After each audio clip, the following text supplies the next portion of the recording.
Yo, can you hear me? Yeah, I can hear you perfectly. Can you hear me as well? Hear you loud and clear, man. How All you right, doing? perfect. Great. I'm just getting ready here for a second.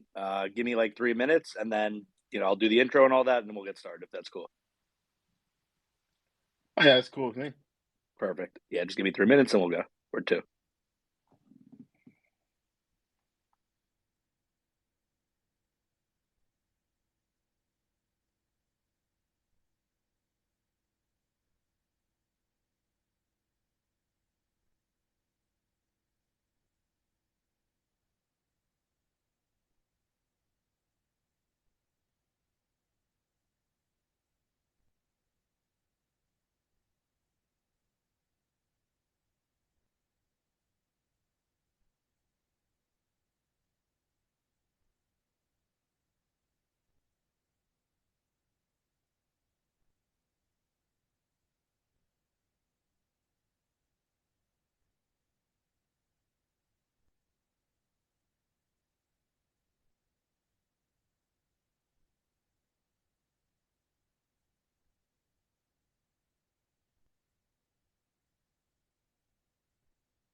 Welcome all to the Talking About Life podcast. Hello, konnichiwa, and bienvenidos. I am your host, Ian Lepkowski, aka Kowski on Twitter and other platforms. Today, we have another guest. We always like to be grateful and thank God, thank the universe that we make these connections and have these guests coming on the show, giving us their time. So we're thankful for our guest and we're thankful for his time today.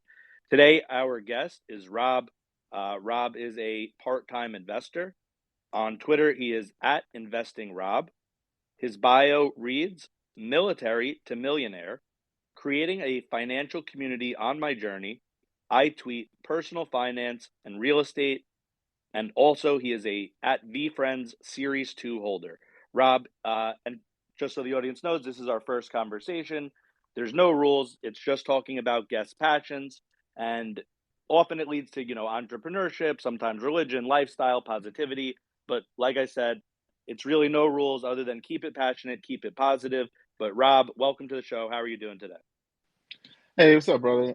Thank you for inviting me to this space. I am extremely grateful for the opportunity to talk about myself, my passions, and whatever we get into. Great. I'm happy to have you here today. And then one other message to the listeners: if you could just like and retweet the space, if you are listening on Twitter, that's appreciated. Also on Anchor, Spotify, and Apple Podcasts. So, Rob, like I said, the focus of the show is about passions. What kind of catches my interest first here is military to millionaire. It's the first thing on your bio. It's what you're leading with, and it's what's captured my attention, of course. So, do you want to just, however long or short you want to keep it, but do you want to explain a little bit first, if you don't mind, about why you chose to go into the military and kind of where you ended up, and a little bit about what that experience was like, and then how that led to millionaire? Oh yeah, sure. So me joining the military, first of all, kind of dates back to my childhood. My dad, he was in the army. He was a army ranger. He was also special forces, more specifically during the Vietnam era. His experiences, his challenges, like the stuff that he went through. He would share stories, and talk about like his time in the army. So that right there just kind of shaped my outlook on being in the military. And also, as well, like when I was younger, what I was like one of the few things I was good at in school was geography uh, and in history, and those became like some of my passions. More specifically in history, I'm talking about like military warfare during like all like during antiquity, during like the medieval ages and like so forth. So all of that combined kind of like helped drive me to join the military. So like I'm originally from Tampa, Florida, born and raised. I went to the University of South Florida for 5 years, and then after graduating, I graduated during the 2007 2008 financial crisis here in the United States. I don't know if you remember that, but it was pretty hard getting jobs. So my passions plus Real quick on timeline here. College was before or after military, oh, it was before the military, so right and after you high sorry, school, you graduated with a degree in what? international studies. Okay, cool, awesome. So go on. Yeah, so I graduated with my bachelor's degree in international studies in 2009. And like I said, with all that stuff going on in the world, plus like my background, it helped me push joining the military, more specifically, United States Navy. When I joined the Navy, I originally wanted to be uh, like a gunner's mate or something like that, just handling like weapons and such. But I Sorry, I what guess was I that term? recall gunner's mate, A GM. gunner's what? Gunner's mate, got it. Yeah.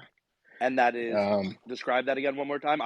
I'm just learning here a little bit. I don't know a ton about the military. oh yeah, I could talk about military for hours, but yeah. So gunners mate, they handle like all sorts of weapon systems throughout our Navy. That's what I originally wanted, but I ended up picking a job called cryptologic technician technical. And the best way to describe a CTT is we were a part of the intelligence community as a whole, and we primarily dealt with electronic intelligence. Electronic intelligence is it is foreign non-communication. So think about radar. If you ever like see a movie and you see somebody's like looking at a screen that like an airplane is coming towards them or like leaving an airport or something along the lines, like that's what I kind of like to translate what my job was doing. Just basically handling like classified documents, and just being in the intelligence community. Um, from there, once I joined the Navy in 2009, and with that job uh, in 2011, transitioned to my first duty station at VQ1 in Whidbey Island, Washington State. Uh, that's where I started getting my real experience and going on deployment to the Middle East in the desert. Let me tell you right now, it's after years of like seeing like so much propaganda and such about like Middle Easterns and stuff like that. I was definitely intrigued to see like everything going on. And then from there, I did multiple deployments out of there. Re-enlisted um, back in 2014. Right afterwards, I went to go work for NSA. Um, One thing I want to say about the NSA, like so many people are freaked out and talking about, oh, NSA is listening to my conversations. Look here, we do not have the manpower or the want to listen to anybody's conversations, and also it's extremely illegal. don't let the movies and media like try to make you think NSA is like listening on you. Like we just don't have the resources to Let listen me on let to our me ask own you this. people. My understanding was it's illegal for like a common citizen, but certain circumstances do make it legal. Like if you're someone who is like a known terrorist or suspected terrorist or under a certain like watch list or classification, they can. Is that not true or Yeah, this rule it's called I'm trying to think of it right now, like SPU 18, and that pretty much delineates like who is a US citizen, and like why we cannot collect on like US citizen, and it's based off what was it, the Fourth Amendment. And anyway, it delineates like who we can and who we can't collect on. We cannot collect on US citizens. However, like you were just saying, if there is someone who is suspected to be a terrorist or something along the lines or helping the bad guy, you have to go through a series of like a series of what I'm trying to think of. checks and balances maybe? Check, yeah, there you go. Checks and balances in order to be able to collect on that individual. It's not like, oh, like, yeah, go right ahead. It can take quite a while. Like we can get hammered for even like talking about collecting on U.S. citizens. Right. So as So long as you're to not a answer your domestic question, terrorist, we then can't. no one's listening. Yeah, exactly. Yeah, but yeah, just ultimately answer your question. Yes, you can, but you have to go through a bunch of check and balances. Yeah, I think that's good for you to let people know. Let me roll back for 1 second with you. Um, what made you want to switch? Like after having all that like kind of build up and your expectation and your goal was gunner mate, what ended up, you know, being the catalyst for that change? You go from a gunner's mate to a CTT, intelligence community.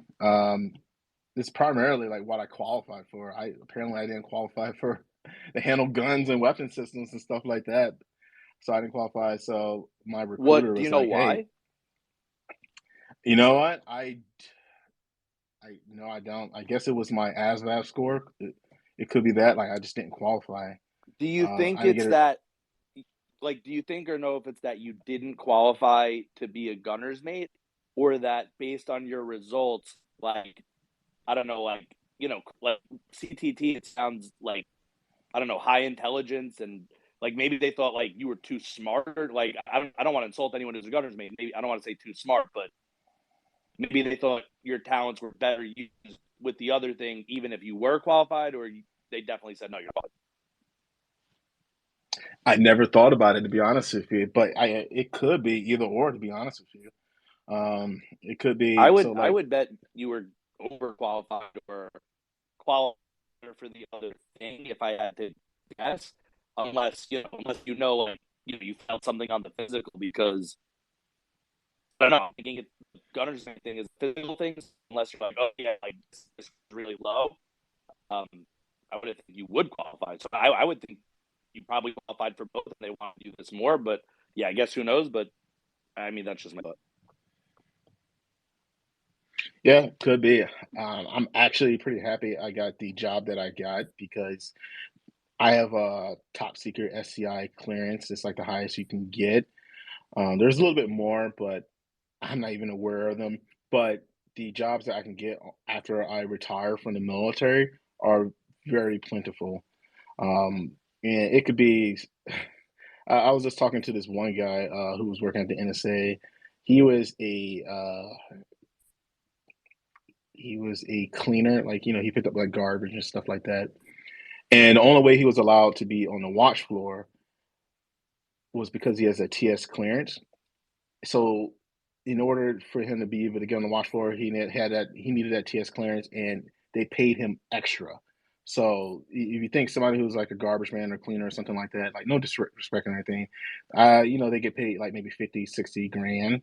He was getting paid like I'm gonna say like between 80 and 90. I don't remember specifically. So I'm really thankful that I got this job because the security clearance definitely comes in handy after you retire from the military. And you keep that clearance? That's like a lifetime thing? It is not a lifetime thing. You have to re-up for it every 5 years, as long as you have a need to have it. And if you start like after I retire, if I go work for a contracting gig or for the just for the government, and I need that security clearance, then I can just continuously to re-up for it. So as long as like you're employed in the field, you keep it basically, and then you pass the exam, like a continuing like Yeah, education kind of thing. yeah. It's not like an exam. They just do a background check on you. They ask like some of your acquaintances. They look at like how much money, like how much debt you have, like some of the assets you have. They want to make sure that you don't have any foreign assets. Like if you have like a house in China or something like that. So they just do an entire background check on you. Interesting. So it's not like something you have to pass. It's just like they just want to really make sure that I guess kind of you are who you say you are, and you're doing what you said you're doing. Yeah, 100%. Yep. Um, and they do also do like polygraphs as well, where they ask you questions. Like, oh, hey, have you ever lied to your a loved one? It's like, yeah. Have you ever like damaged like government property? It's like, no. It's like, are you a terrorist? Stuff like that. So polygraphs just ask you like questions about like some of the stuff that you've done throughout your career, and that goes along with the getting your security clearance. But I guess like anyway, like moving on. So like I was just saying, like I worked for NSA, and then after NSA, I did various jobs like throughout the Navy, and now I'm here in like 30 minutes from Reno and Fernley. I live actually pretty close to Marshall. You know Marshall, right? Martial law. Yeah, Yeah, yeah. yeah, yeah. We live like pretty close to each other. You said We just found that out like recently. you said Reno, like Reno, Nevada. Yeah, Reno, Nevada. Oh, Yep. word, cool. Yeah. But Oh, yeah, sorry, go ahead. so that's just like oh, sorry. Yeah, that's just like my background in the military. Yeah. So here's what. So And you're still working in the NSA now, or like there's kind of more to the story after that. yeah, there's more story after that. So right now I work at NAS Fallon. Have you seen the movie Top Gun? Yeah. I didn't see the new one. I had seen the original. Well, Top Gun, the movie, it likes to make you think that Top Gun is somewhere in California. It's actually not. It's actually in the middle of the desert in Northwest Nevada.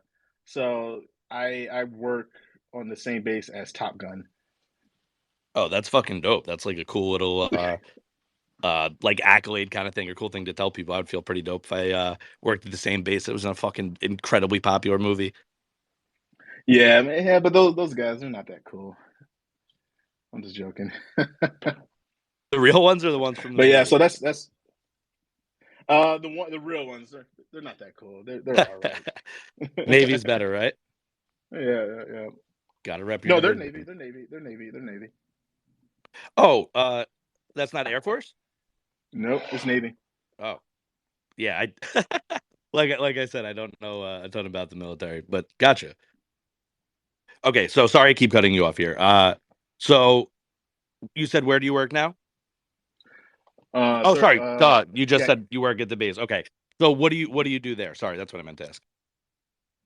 I do a lot of. So my pay grade is E7. I'm a chief. My primary job right now is like a mid-level manager, making sure things work in our shop and making sure that the instructors are they need to be where they need to be. Make sure they get their. Make sure. Can I cuss on here, by the way? Say that again. Can I cuss? Yeah, I don't give a fuck. Okay, cool. make sure they get their shit together. You know what I mean? So that's my primary job at the moment. Uh, so something I like while being in the military, something that kind of helped me want to that helped me create my bio and kind of want me to push me to join the military is that, as you guys know, that the Navy doesn't, or the military, they do not pay their enlisted a lot, right?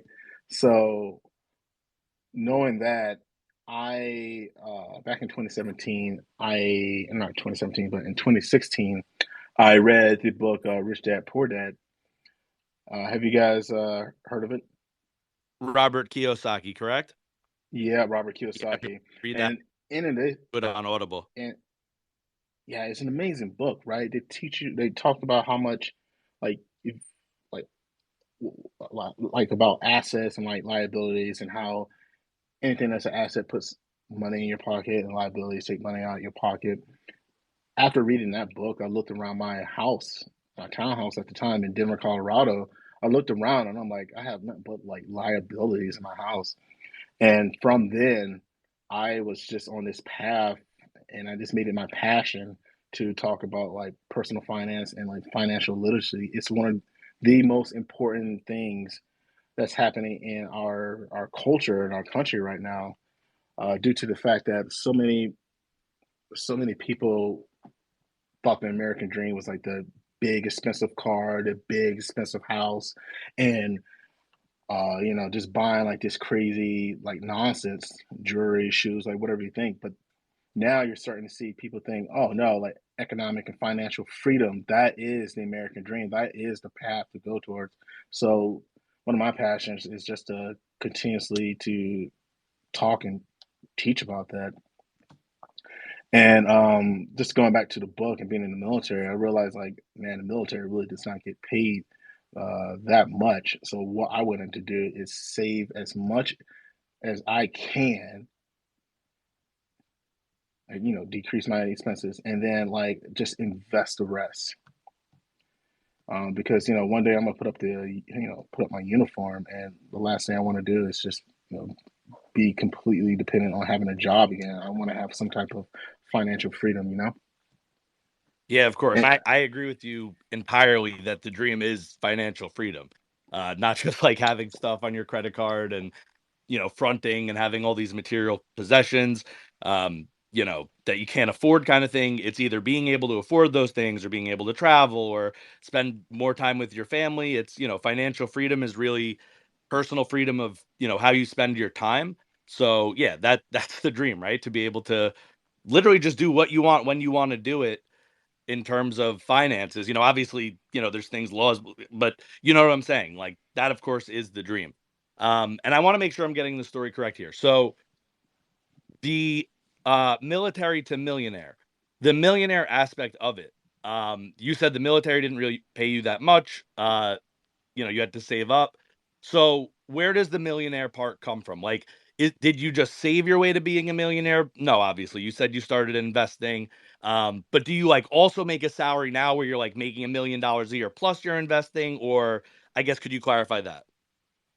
yeah, so just to clarify, so I want to create like a financial community, like I put in my bio, to like join me on this journey as I shoot for millionaire status. I'm not a millionaire yet. My Oh, net okay, worth okay, is got it. like, Thank you for clarifying that. I was confused about that. Sorry. yeah, I'll clean up my Twitter bio if it's confusing. But like my net worth is like around like 550 grand or something along the line. So I'm slowly getting there. But yeah, what Yeah, so I that's like like wanted to over halfway. That's still amazing. Yeah, that's really good. yeah, and knowing after reading that book and knowing the military doesn't pay me as much, what I decided to do was take finances into my own hand. And yeah, I do invest, but I also decided to get into real estate. Like I love real estate. Um, so I started like buying houses every duty station I go to, and now I just like rent it out and taking that money that I get that cash flow from my rentals, and I started investing and saving that cash flow. Um, so yeah, not a millionaire yet, Shout out to Anita in our Twitter Spaces. Thank you for showing support. So I'm not a millionaire yet, but what I want to do is I want to like show people my passion for investing and saving, and just bringing people along, and hopefully I can help affect somebody. Someone can be like, you know what, if this guy can do it, then I can do it as well. I love that. I love people who follow the quote, be the change you want to see in the world. Some people say it's cliche. I say anything that's cliche has withstood the test of time. So cliches shouldn't be ignored or laughed off. They're actually incredibly powerful, even though, quote unquote cliche. Um, I love that you're, setting the example and opening yourself up. Uh, should we say like, hey, if anyone wants to, ask you questions, they should DM you kind of thing? Are you open to that? Oh yeah, for sure. And I'm not like one of those, those, I guess, influencers who are like, oh, if you want to talk to me, and then you got to buy my course or anything like that. That's not true. Just hit me up in the DMs, and I am gladly to talk about like what some of the stuff I did and what some of the stuff I know. I'm gonna tell you straight up, it's gonna be all non-financial advice because I'm not registered or anything. It's just something that I'm like I said, it's one of my hobbies, and I'm really passionate about. Now, another question I have for you. You said you did some investing and then you got into real estate. Is it did you have to do a certain amount of like non-real estate investing or stock market? I'm assuming stock market you're saying. Um like did you have to do a certain amount of that to get to the point where you could afford to get into real estate? And also like what is the cost to get into real estate? Yeah, so in my circumstances for investing in real estate is completely different than everyone else due to the fact that I have access to this loan called the VA loan. And the VA loan allows me to buy a primary house with 0% down, and I can use that loan multiple times.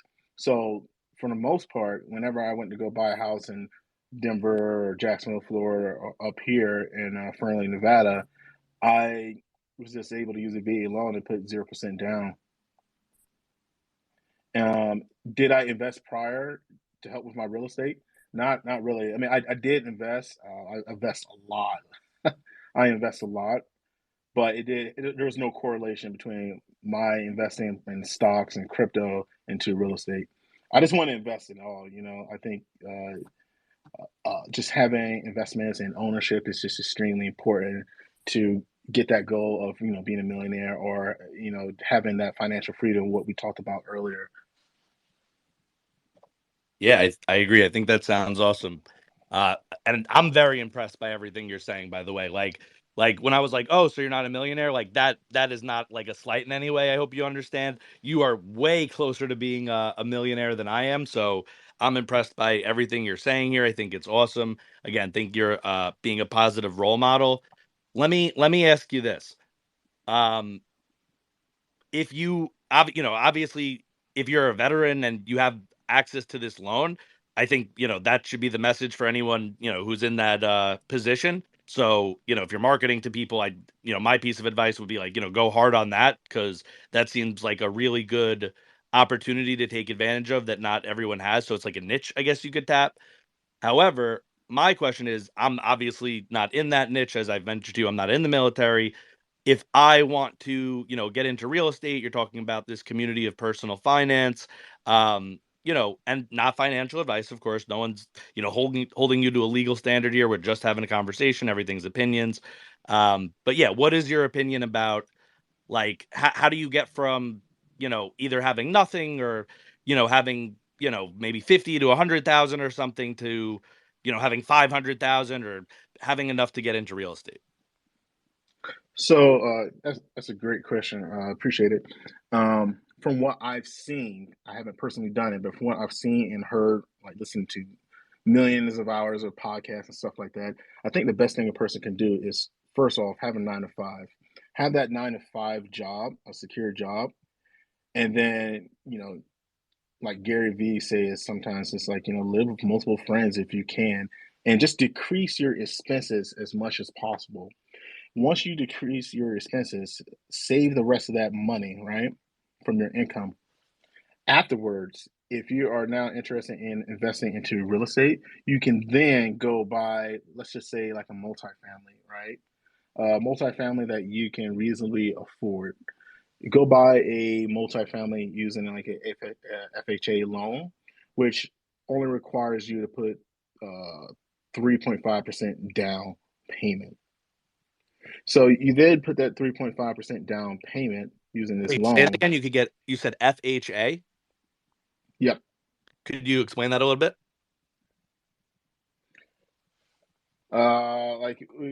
Like the loan itself. Well, I don't know what FHA stands for. Oh, I'm sorry. Oh, you're good. So a FHA loan is it's like a government-backed mortgage loan that can help you buy a house. Now, what it stands for, I'm trying to think in the back of my head. I think it's like Federal Housing Administration. I have to get back to you like on what it like actually means. But it's like a agency that's like under the jurisdiction of the Department of Housing and Urban Development. And what do you need to do to qualify for this? So all you need to really do is you need to have, oh my God, what is it? I'm trying to think of like the qualifications, but one of the things you needed to do is you need to have a credit score. Oh God, I'm gonna say between like 300 or above. The best one is to be like above 500. Actually, I think the minimum requirement is like a 580 minimum credit score. So that's like one of your eligibilities. Um, and obviously, like whenever like you're buying when you're using a FHA loan, you're you're supposed to be buying a primary residence, so you can't be buying an investing property. So what that means is like you have to like move in, live in it for a year before you can rent it out. But that doesn't mean that you can't like move in and then have other people living with you and collecting some sort of rent that way. That's called house hacking. Um, does that answer your question? Yeah, that I mean definitely answers a large quantity of the question. The one other thing I was looking for was how much money do you have to have saved up to realistically get into this? That honestly depends on your area. Um, I'll give an example. Like I had a friend who, who lives in Southern California, and he had to put down what was it? I can't remember. So he bought a almost $1 million house, right? And in order for him to put a down payment, like what's 1% of, oh yeah, so that's 10,000. So he had to put like $30,000 down for a $1 million property. So yeah, it all depends on like what area. He's lived in SoCal, so it depends on the area because Um, like there's any places like in the Sun Belt. I live in New York, it's probably a little more expensive. Do you know like national, like kind of average kind of thing or anything, or if you had to just guess or ballpark?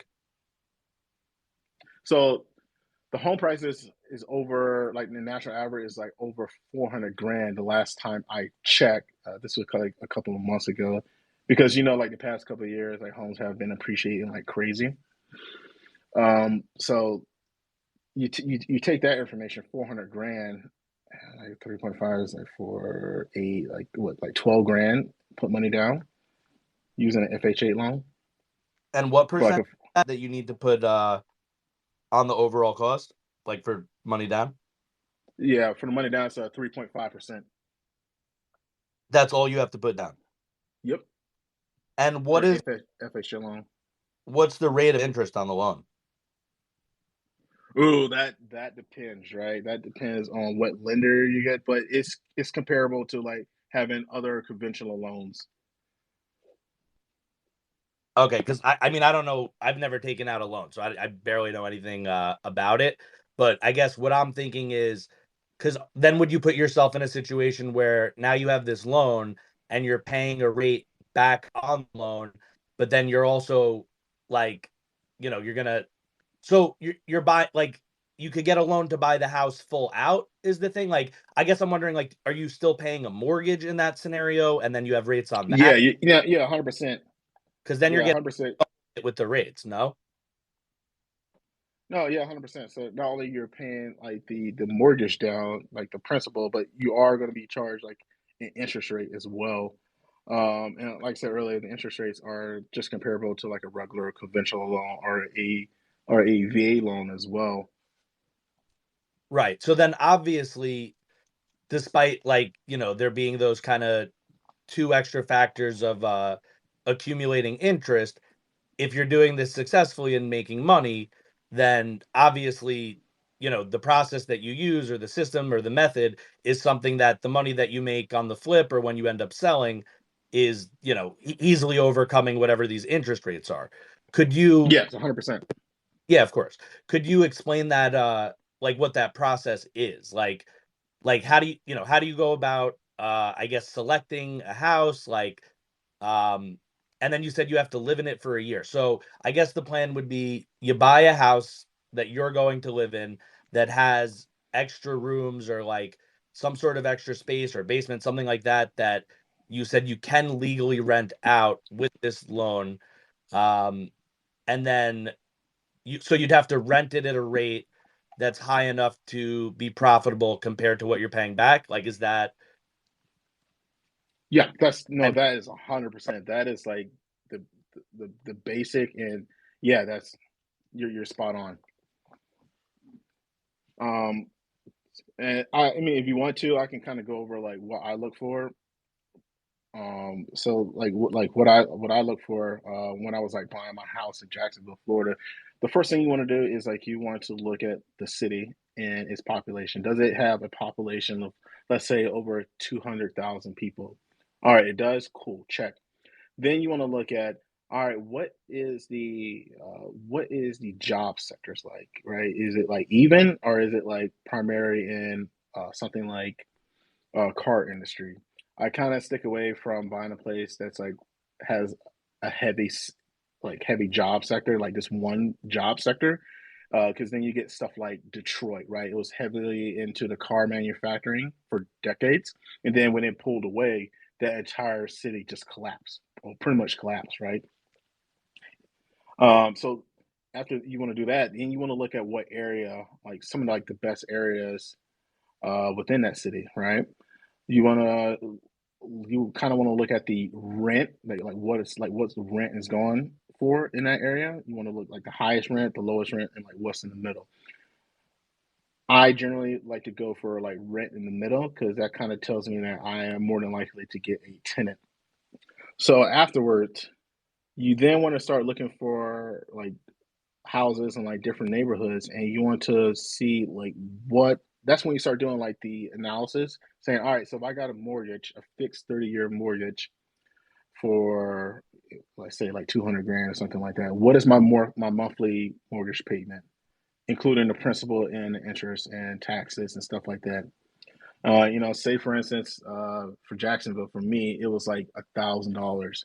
But because I did the prior research, I realized that rent in that area was going for like 1,800, right? So what I did was I bought the place, and originally I house hacked, and someone was paying like half my mortgage, and I was able to save the rest of that. But afterwards, I met my current wife, and she moved in, and I was paid the mortgage myself. Anyway, when I transferred to up here in Northwest Nevada, I rent out my entire place in Jacksonville, and the rent has only been going up ever since, right, in that entire area. So I now rent out my place for like 1,900, no, 1,850 in Jacksonville. And also, actually, let me backtrack a little bit. I was able to refinance. So I was able to decrease my expenses. So my mortgage went from like 3.5% to now like 2.25%. From there, I was able to, yeah, like I said, decrease my expenses, and then also increase the amount I am charging for rent.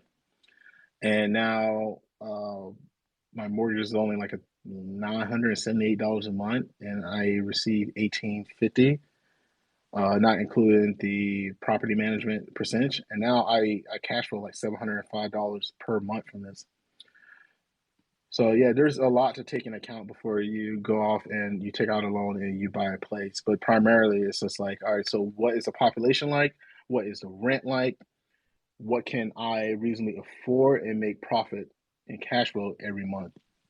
Now, is that, just something from experience? Like you kind of learned it, you keep it in your head, and you just like kind of know how to do it at this point? Or either at an earlier point or even now, is there some sort of anything written, like a guideline you're following or anything like that? So it's it's it's primarily from experience. I'm learning as I go, you know. And two, I listen and read all about like real estate like every day. One book I can suggest if you want to get into this is called Rental Property Investing by Bigger Pockets. It's literally the Bible of real estate. It breaks down everything like on a fifth grade level, and it's very easy to follow. Also, I listen to their podcast as well called Bigger Pockets Podcast, and I mix those two from like listening and reading plus my experience to help me decide like where I'm going to buy next. Okay, but no, you don't have like some like written out workflow or document that you're like selling or a course or like something like that that you market. No, man. Just like Uncle Gary says, sometimes like you really don't need like courses or anything like that. You just need to grind. Put your like everything's on Google. Search for it and then just grind. Right, yeah, everything's on either Google or YouTube. I mean, 100%. Hmm. So let me follow this out a little bit further. So you got to live in the house for the first year. Um, what is the what's the mindset after that? Like, do you if you like living there, you just stay, you keep collecting rent? Like, are you trying to flip as quick as possible? Like, what's the thought? So for me, I honestly don't like moving a lot. So what I do is I, I'll give you an example. When I was living in Denver, Colorado, working with NSA, I bought a townhouse in Denver, and what I did was I lived in it the entire time I was there, and all I did was just get a new roommate, and they paid half of my rent and utilities, and I just did that. And then when that roommate left, I got another roommate and did the exact same thing over and over. And then once I got orders to move to a different city. That's when I fully rented it out.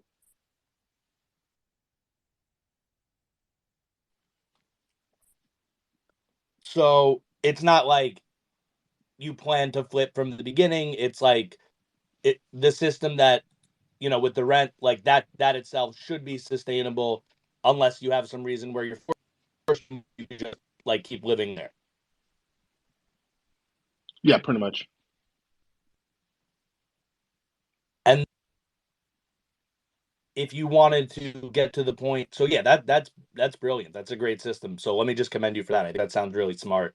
Obviously I'd never I thought of appreciate that, it. and yeah, of course. And now that you've said that, you said I hope at least one person, I don't know, how far I'll get with this, but it's definitely something that now you've piqued my interest. For a long time I've wanted to know more about real estate, and I guess I just, didn't do the work of going to YouTube or whatever, but I like to learn things often from a person. I find it's easier that way. It's not an excuse not to learn things on YouTube, of course. Like if you want to get something, fucking hustle and grind. Um, so I never wanted it bad enough for that. There's other things that I'm working on. I have other kind of passions, but given that I do prefer to learn things from a person, I'm always grateful for the opportunity, and I really love and enjoy and appreciate. When I meet a person who could tell me a little bit more, I could ask back and forth questions. Because, yeah, like with a YouTube video, you can't ask the questions. So it takes a little bit longer to learn. Again, definitely the way to go if you're passionate, but if it's something that's more of a side interest, it's just such an awesome opportunity to have you to talk to and learn a little bit more about this. Let me ask this as well. So you got somebody who you said was paying about half of your rent. Then you pay the rent. You said recommend having a 9 to 5. Um, I guess maybe the math for this in my head. I'm trying to think. So then you pay off. I guess if someone's paying half your rent, I guess how quickly does it help you to pay off like the whole thing? Well, it doesn't help me to quickly pay off the mortgage. Like my mindset is that like I could I could pay off the mortgage early and then I'll be free and clear. However, though, back in the day, or like just a few years ago, it was better to put your money into the stock market because the stock market was hot, right? So that's what I did. I just put it in the stock market because I was getting like greater returns at that point. Oh, okay. So I think I got like slightly off. So I was imagining it that the person paying half your rent, but then you're putting extra money in pay things off. No, you're having them pay extra money free up. And then you said what you're doing with that money, that you're in the stock market. Yep, yep, 100%. In terms of like I said, I know you said your primary drive is real estate. But clearly, the market is kind of part of this model that you have.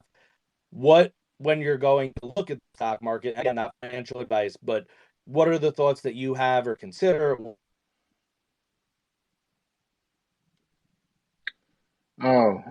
So let me start off by saying, like, I am by no means an expert at the stock market, but like what I do, like how I invest, it's just like very simple, extremely simple. Um, Shout out to Earn Your Leisure and Ian Dunlap, but I like to invest in like the best companies. Like, which company Wait, has the most like? We'll say that again. you did a shout out. Who are you shouting out? Who are those people? Uh, oh, shout out to the media group Earn Your Leisure and the investor Ian Dal- Ian Dunlap. But I like to invest like very simple. I go Wait, for the I'm, best companies in the world. I'm just keeping the context here. You're shouting them out. Those are the people. Those are your mentors. You're saying those are people you've learned from Oh yeah, those are my investing mentors. They in person or help on. me just through social. And I guess do you have direct contact like on socials? You're DMing, going back and forth with them. Like, do you pay for a course or like? Nope, I don't pay for a course. They just provide investing knowledge and game for free through their social media. And you can speak to them though, or it's like they just put it out and it's articles and you learn that way.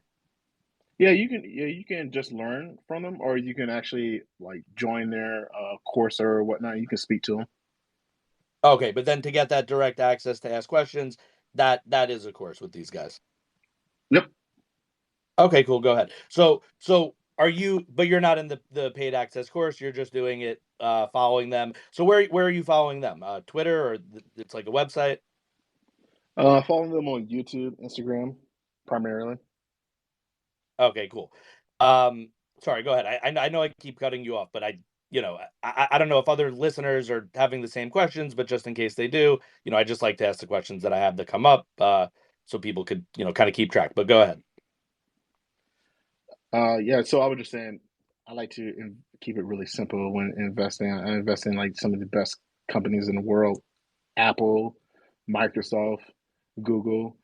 And then when I'm not investing into individual stocks, I just invest into index funds like the S&P 500. This one ETF that I have like almost 30 shares in. It's called VOO, which follows the S&P 500.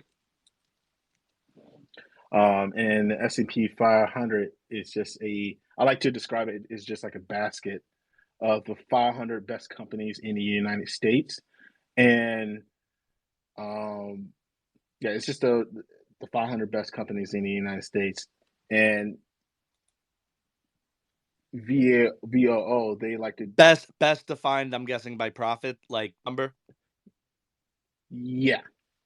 And like the way they have it like by percentage is like, yeah, like Apple being the had like by market cap is the most valuable company in the world, like they put a higher percentage into VAO. So they invest like I want to say like 6%, like 6% of their fund is invested into Apple, and the next is Microsoft, and a percentage is in Amazon and Google, and et cetera, et cetera.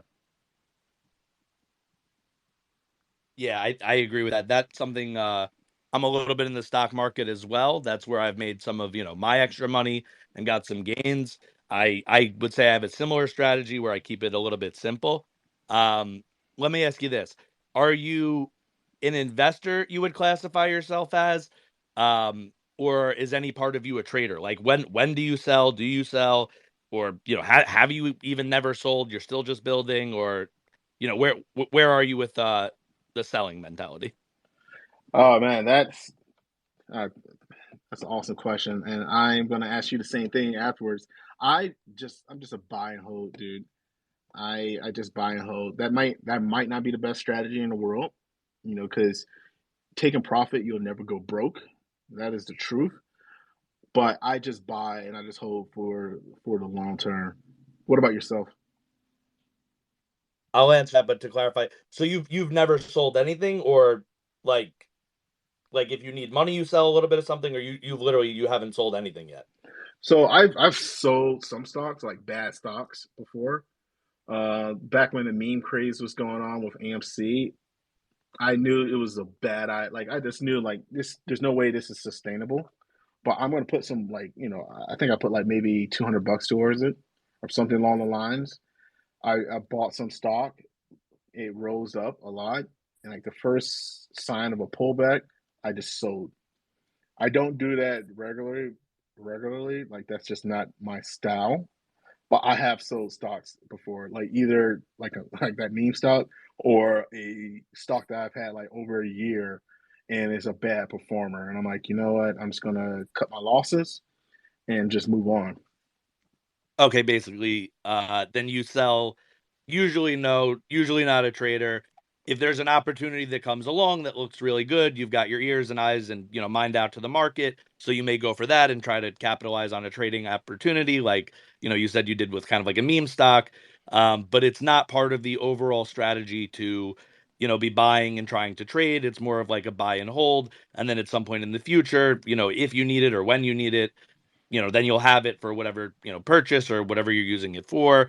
Or, you have an accumulation and you don't necessarily need to sell it. And if you said you have like Apple, Apple's a dividend stock, so you could collect the dividends and make money that way.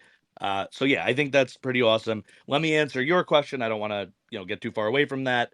I, for a long time, I was just like you, and I was doing well, right? Like, I was happy just, over I don't know, 5, 10 years or 8, whatever it was, however long I've been in the market, things overall went up. There was not really too many things I was down on. And same thing, if I saw something or heard something in the news and I saw something in my portfolio and thought, okay, yeah, like this could be bad, same thing, kind of trim the hedges kind of thing, do the maintenance, keep an eye on it.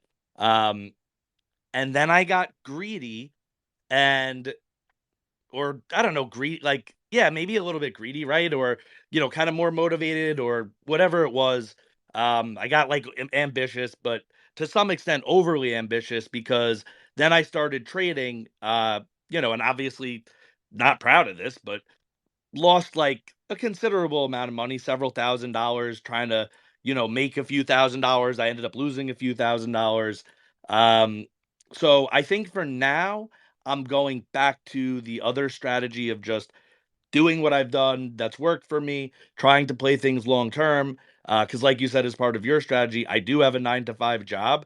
So it's not like I'm selling because, oh, like, this is, I need this and I couldn't afford. Like, no, I was just trying to play the game. I was trying to make money. And like I said, ended up playing a little too close to the sun on some things or whatever. So yeah, and even though that happened, there's a part of me that wants to learn more. I just think I don't know. I watched some things on YouTube. I think I got overconfident. I thought I knew more than I did or something like that. So I do kind of have this urge to someday be more of a trader, but I learned my lesson, in the bull market, there were points where I was making, lots of money. Um, I don't even know if I fully did the math if the amount I lost, maybe I ended up back at zero. I don't even know if I lost money 100% long term. And I never just like ran the numbers on it, but there was a point where I was making lots of money. That's why I was into it. That's why I did it for a while. And then, the kind of bear market hit and it's like, "Oh, I have no idea how to navigate a bear market." It's not apparently. It's obviously way easier to make money in a bull market, but I just didn't, I don't know, I didn't account for it correctly. I didn't realize. And then I was like, ah, fuck. Like I lost a lot of the profits that I had gained through the trading I was doing. Um, I think probably all of them. Or all, if not most or all of them, in the end, not the worst thing in the world, right? Like big picture perspective, because I probably kind of ended up back at zero or lost like a little bit more than that. But, you know, at the end of the day, I try to be a positive person, and to me, it's all learning experience. I see myself winning long term, so I take the hit, I take the lesson, and I go forward, looking to build myself. Sorry, I know that was long winded, but Oh I, no, dude, I loved it. I love sometimes I just go in. hey man, I love that, man. I feel like all of us have to get punched in the face, right? Like, you know what I mean? Like sometimes, like you said, like we get overconfident. We don't really keep our nose in the books and like learning on the ground and everything. Like you said, we get overconfident, and then yeah, we just need to get punched in the face. But like you like you just said, you'll win in the long run. Like you'll look back at this and see it's just a bump in the road. Um, I have a question for you. Following up on that, do you see yourself trading V frames and book games in the near future, or yeah, in the future, like years from now? So book games, I didn't come into VFriends specifically during that period. Um, I'm a long-term Gary V fan and watcher, but at different levels of paying attention and enthusiasm over the years. So despite watching Gary V for longer than a lot of people I've even met that have VFriends, like I don't know, maybe 10 or whatever so years I've been watching Gary V. Um, I don't know, bro. It's fucking dumb. Like like in my head, I thought, yeah, Gary Vee's right about everything, but these NFT things scare me. And what if this is the one thing he's like wrong about? And it's like, no, he's not literally right about everything. And he's been, you know what I mean? I was like, oh, what if this is the things he's wrong? Like I got fucking, you know, wrapped in the doubt and the fear. So I didn't get into that period. Then later I thought, oh my fucking God, I love this NFT shit. I should have got in from the beginning. I want to be on board with it. Um, so after that, no, I didn't have any book games, but yeah, I have done a little bit of buying and selling and trading with V Friends with the series too. Um, I've definitely made some money that way. I haven't really sold anything at a loss. Like I said, like even if I lost literally everything, I'd be fucking devastated, of course, emotionally. But I have the 9 to 5, so I'd wake up tomorrow and essentially tomorrow would be the same as today. Um, but luckily, yeah, like things are thing I've bought things that I have that if I sold them right now, then I would be selling at a loss. So some people will be like, okay, so you lost money or you're losing money. My perspective is I'm holding, long term. I feel very confident, could be wrong, whatever. I feel confident that in some period of time, I don't know, 3 years, 2 year, 2 to 5 years, like I don't think more than 5 years ish. Like honestly, maybe more, whatever. But I could hold for that period. I feel confident that eventually Gary Vee is a very strong operator and that he is going to drive the price in one way or shape or another of VF2, past the mint price that they originally cost, because I just think he has like a positive type ego. Like sometimes people use ego, it's a negative thing, but he has this positive ego, this positive like pride and passion. And people say, okay, he could get tired of this, he could move on to another thing, he could quit. Yes, I see this as being one of his like long-term kind of lifetime dreams. So unless something kind of like, oh, he gets to buy the Jets like out of nowhere and then he kind of gets a little more focused on that. Someone brought that up to me and I was like, yeah, I guess that's a concern if he got there way quicker than people thought. But the way I think about it is that's going to take him, over 5 years. And at the very least, before that happens, he's gonna fucking work like a motherfucker, bro, and he's gonna fucking drive the price up. And I don't think he's someone who wants the overall price, like at 5 years from now, to be fucking less than what they originally cost. People are like still selling them for losing money. So I think just because he's so driven, like even if that's the way the market was playing out and started to go that direction, that's what I think, defines a strong operator. I think he would react to it. And I think he would, even if he didn't react right the first way, he just keeps fucking going, man. Like he fucking eats and swallows failure in fucking seconds. He's back on his feet. Some people fail and need a day. Some people need a fucking year to recover from certain types of. Gary fucking needs seconds to fucking recover from failure. He doesn't see failure. He sees lessons. He's learning from this fucking shit.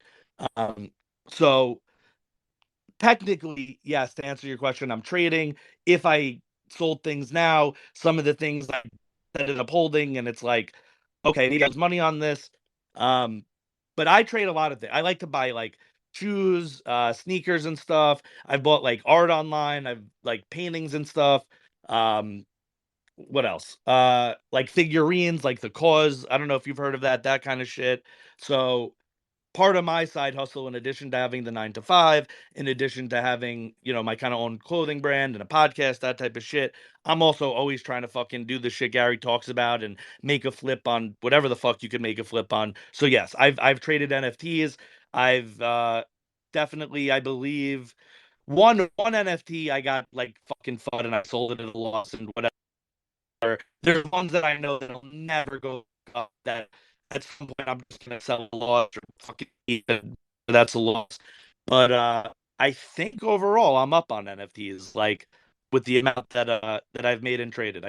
I've made pretty good moves in the NFT space. Nice, brother. I personally, so first of all, I was going to say I 100% agree with you. In the next several years, I think we're all going to be eating good due to the fact that Gary Vee is the person you can put your trust into, that he's going to grind, he's going to work, and ensure that his successes, he's going to bring everyone along, meaning like V friends. So I completely agree with you on that one. I have not sold anything in the. Actually, that's a lie. My first book game that I got, I sold that back in April, but that's the only thing I've sold. Everything else I just bought and held. Because yeah, just like you, I believe in the long term. I think like let's say 2030 or something like that, when VFriends is a little bit fleshed out. That includes the book deals, the Netflix deals, and like whatever type of deals. Like the new generations, the people who have not gotten into it, they're going to be wanting these NFTs, right?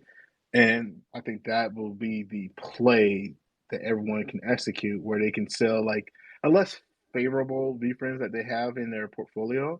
They can sell off that for like for a nice chunk of change.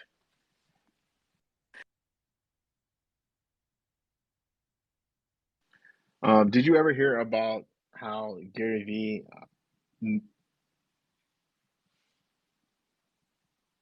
Oh, sorry. Go ahead.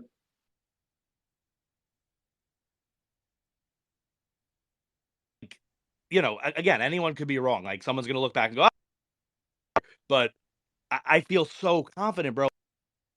Forbid, like fucking gets hit by a meteor, but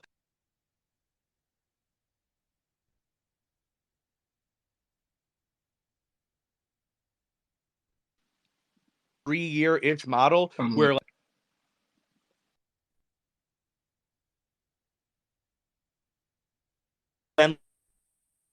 ish, that's when shit fucking like blossoms, like VaynerMedia, all that shit, like everything he's doing. So like the question that, people who are experienced and advanced traders would say or ask, or the flaw or whatever the downside they'd bring up is, okay, but there's like, proof that if you took all of your money out of this on this day, put it into this, and then sold this on this day, you literally would have like doubled your money, could have bought all the fucking assets you had back, and then still had the other half left.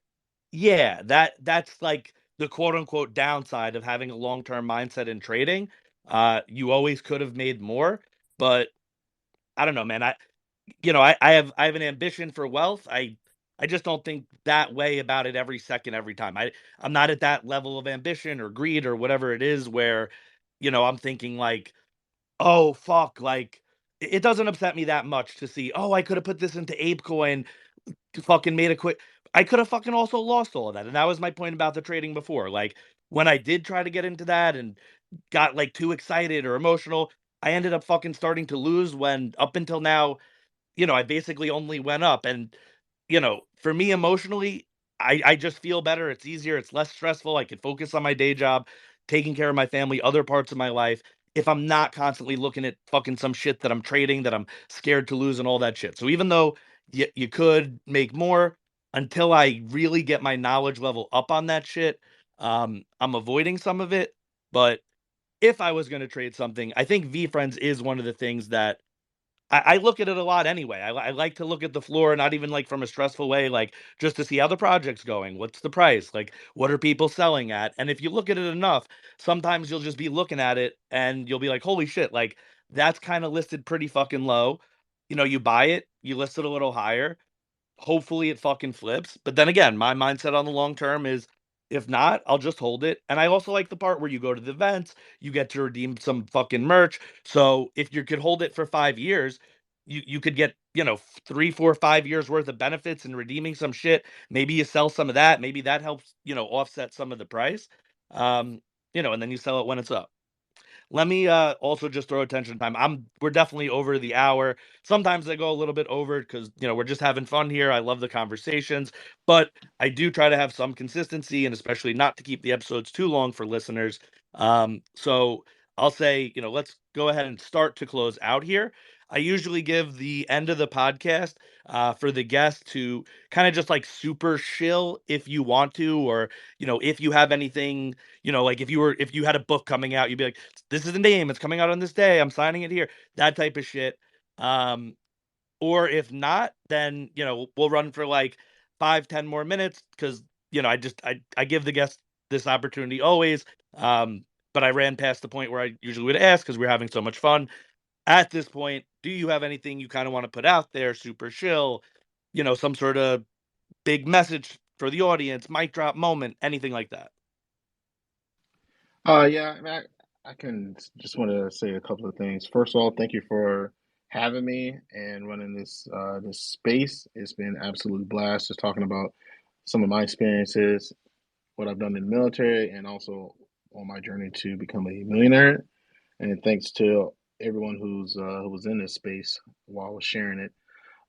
Another thing I just wanted to say too was, just do me a favor, just follow me on most of all my social media platforms, and just join in on the journey. And last but not least, it's like if anyone is ever like thinking about getting Wait, into wait, wait. Hold on. Sorry, investing. one second. How many social media platforms are you on for people to follow you? I'll absolutely follow you. I like what an easy way to support someone. Where and how do I do that and how many places? Okay, so I have a Instagram. It's just it's Rob Wash 87 on Instagram. And then I'm trying to think on my YouTube right now. What is it? What is it? What is it? It's just Rob. This is Rob Washington, personal finance. You should be able to find it. Sorry, you cut out. Your YouTube is Rob what? Rob Washington, personal finance. Okay, cool. Yeah, I just want to make sure like, people can actually do what you're asking because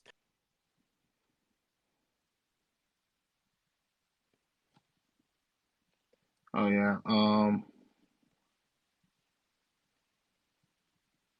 Can you guys hear me? a link tree type thing for your Twitter page, and that would just make it really easy. So, later, if you've asked by then, they'll just be able to click your Twitter page, look at your bio, go to your link tree. That'll have all the places you want people to follow you on, and I think it just facilitates getting more followers that way. But you were also going to say, I believe, something about wanting to join the military and a message to people who have that in mind. Oh yeah, no. What I was going to say is like if anyone's ever thought about getting into real estate, well, just one Oh, thing I real just estate. wanted to say. I'm so sorry I set you up wrong. My bad. Sorry. Go ahead. No, it's all good. Like the way I see it, if you look at history, like the most powerful men and women throughout our history on this earth is people who own real estate, right? People who have gone to war for thousands of years over land. It's one of the most powerful wealth building tools to ever exist in human history. So if you're thinking about it, like why not take that chance? It doesn't mean to buy in the middle of nowhere where no one lives and no one's going to buy. It's all about location. But yeah, just take that chance, and that's all I got. Love to hear it. Like we said, we want to inspire people on the podcast. We want to share passions. We want to help people and have a positive impact on the world. Rob is someone who is aligned on this mission. Like he said earlier, if you have any questions, please reach out to him. Please DM him. Please let him help you. Help him help you. Ask the questions. Learn about real estate. Learn about how to invest so you could have that financial freedom. So you could get to a point in your life where you're just spending your time the way you want to spend your time. You thanked me for having you on. I want to thank you right back for being on. Like I said at the beginning, I'm always grateful to have a guest. I'm grateful for the time you choose to spend with me and the parts of your life that you chose to and were willing to share. The last thing I always say on the show, it's a little shout out to my friend Afakasi Brand, who's also on Twitter. He does the barbershop spaces. So feel free to check him out. Just type it in the search and he'll come up. He likes to say, if you haven't heard it today, you are loved. So that is the message. You are loved. If you're a listener, you're feeling down, whatever it is, even if you're feeling great, whoever you are loved. Doesn't matter your circumstances. The universe is made of energy, positive energy, and love and light. I choose to believe that. And you could believe that that energy that creates the universe, that is love itself. So not only are you loved, you are love itself. And when you get to the light of self awareness and the psychological growth, you will radiate love to others and just spread love like a candle, lighting hundreds of other candles. So remember, you are love, you are loved. And again, thank you for listening so much. Please like and share the space and have a great day. You are loved.